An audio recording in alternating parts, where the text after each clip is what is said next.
You might be surprised to hear that I don't have a degree in marketing. So what am I doing running a podcast on marketing for therapists? It's because what I do have is years of lived experience, trial and error, learning and listening to therapists about how they get clients. And over time, lots of feedback that my help works. It's just the same with finding your niche. You don't wait until you're an expert. You grow into it step by step. Welcome to Good Enough Counsellors, the podcast for growing a private practice without the pressure to be perfect. I'm Josephine Hughes, counsellor and creator of Therapy Growth Group, helping you get the clients you want and create the practice of your dreams.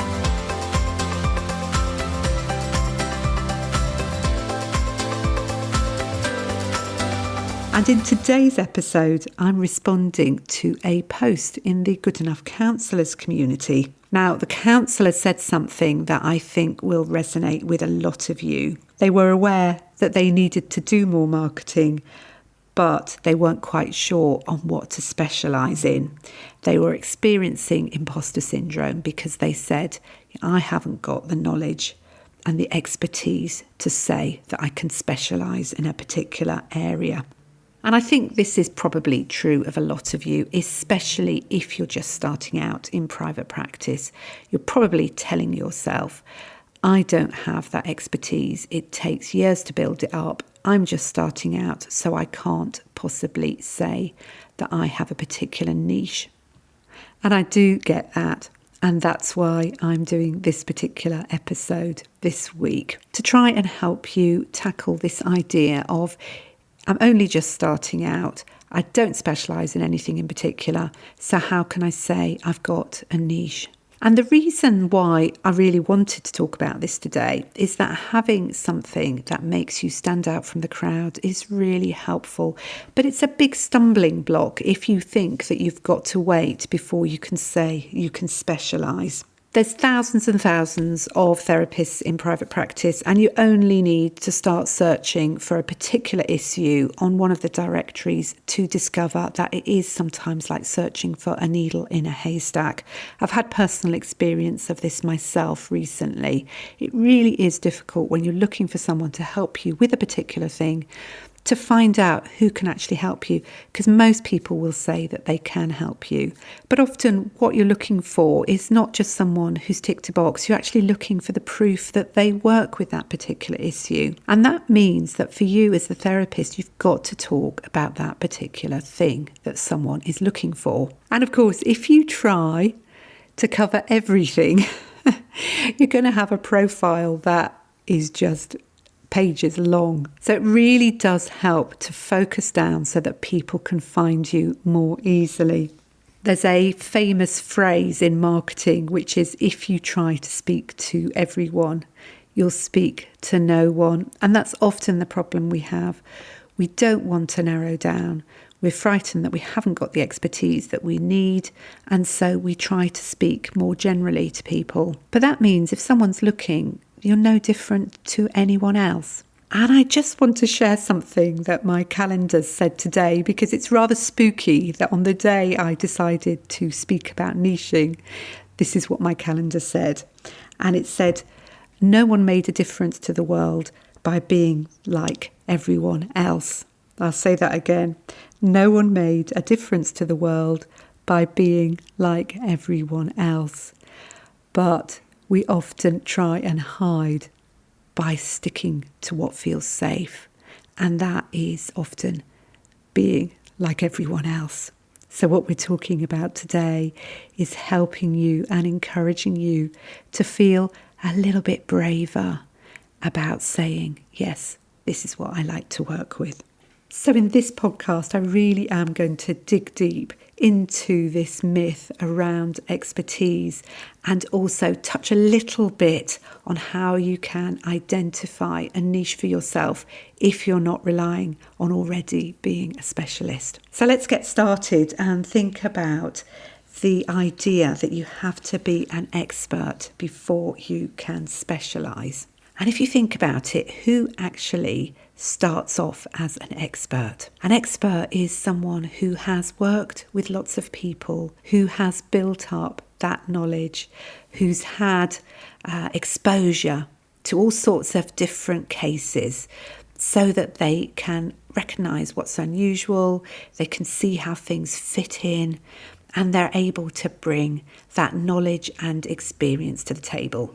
So if you're just starting out, you're probably listening to that and thinking, well, yeah, that's exactly what I'm saying. I'm not an expert. So how can I say that I can be someone who has a niche? Well, the fact is, experts have to start somewhere, don't they? I'm just going to give you an example of this from my own practice. So when I started out, I did say as a sort of extra bit in my profile that one of the things that I'd done is I'd worked with some parents when they had sadly experienced the death of their baby. That was something that I hadn't done a lot of it. I'd maybe worked with maybe 3 or 4 parents that had happened with, but I felt that I knew enough to be able to support people with that. And what I found over time is that very gradually I began to attract people who were actually working with the situation of involuntary childlessness, so they hadn't been able to conceive in the first place. And if you'd asked me at the start, is this an area that you think you could specialise in? I would definitely have said no. It isn't part of my lived experience. It isn't something that I'd particularly worked with.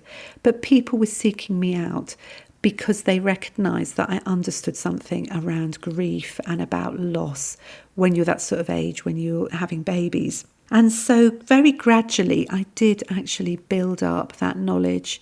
I learned more about it, I listened to my clients, and I was really able to support and help people who came to me with that particular area. But it wasn't something that I started out with. And this brings me on to the next point, is that sometimes you don't actually find your niche, but your niche finds you. You don't have to wait until you become an expert.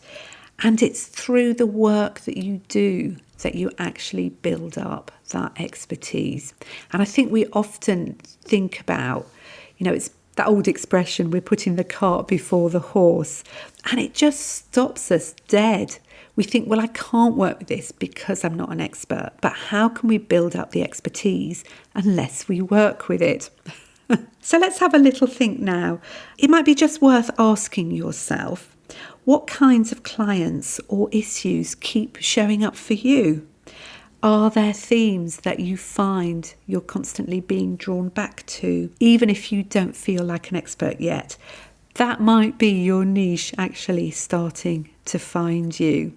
So be aware of that as you're working with people, as you're listening and as they're telling you why it is that they chose you.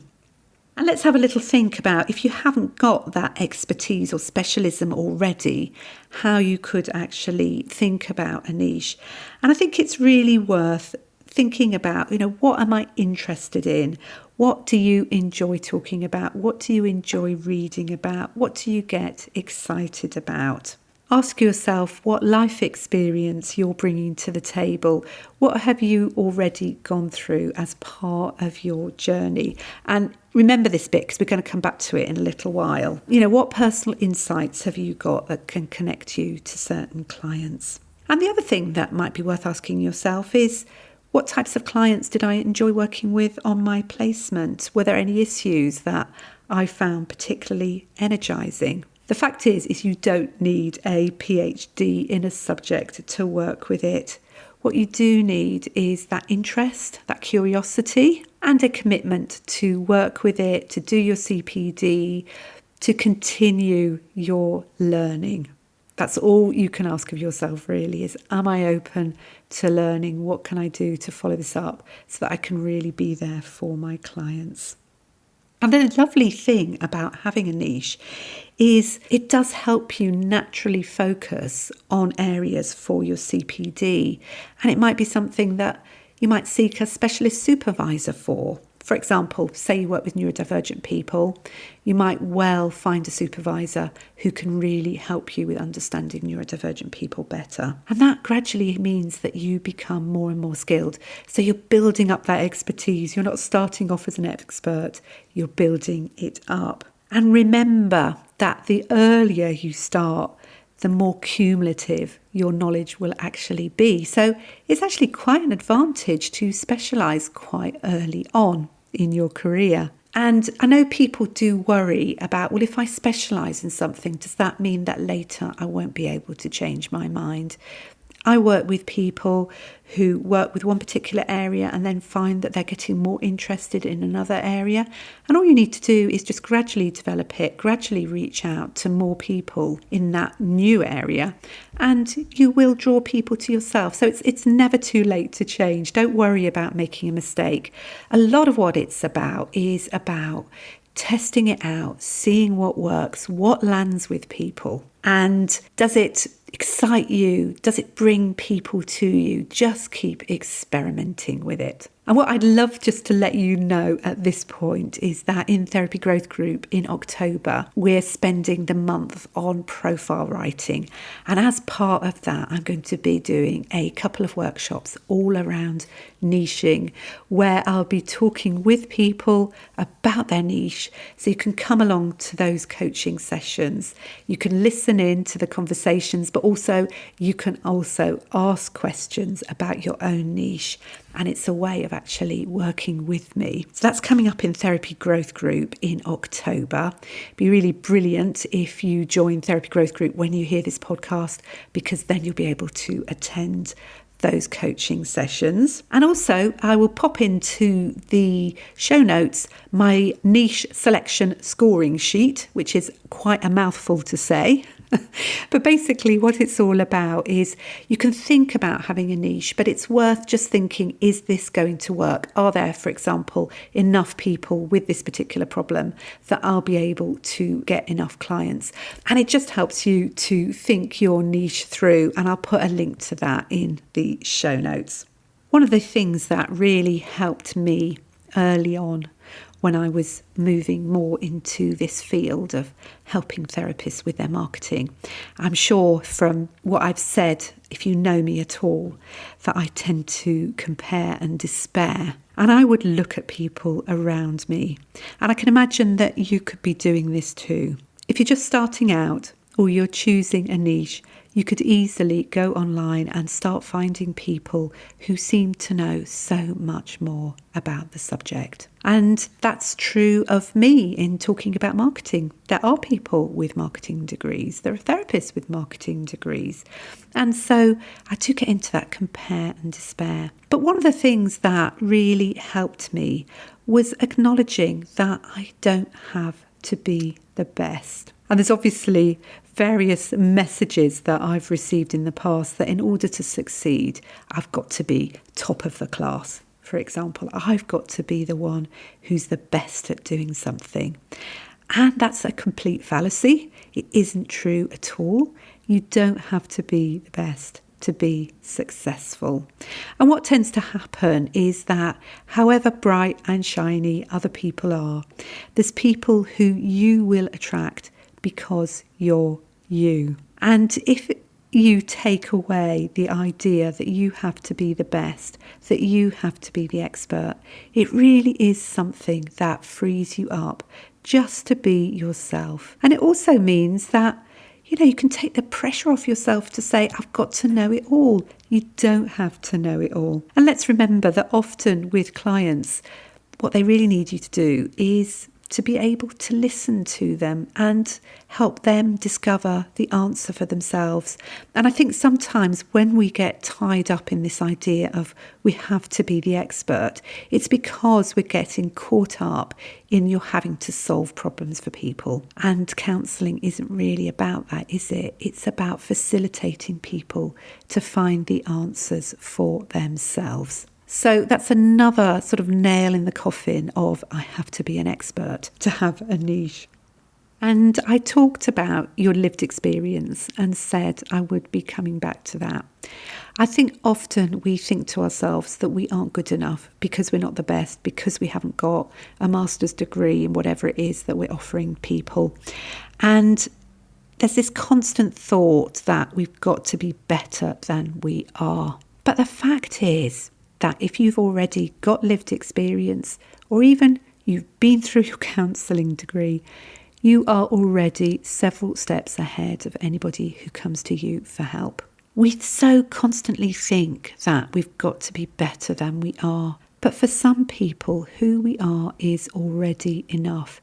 It's more than enough. We know so much more than we give ourselves credit for, and we forget that there's people who are just starting out who don't know things like how to be reflective, how to recognise what their feelings are.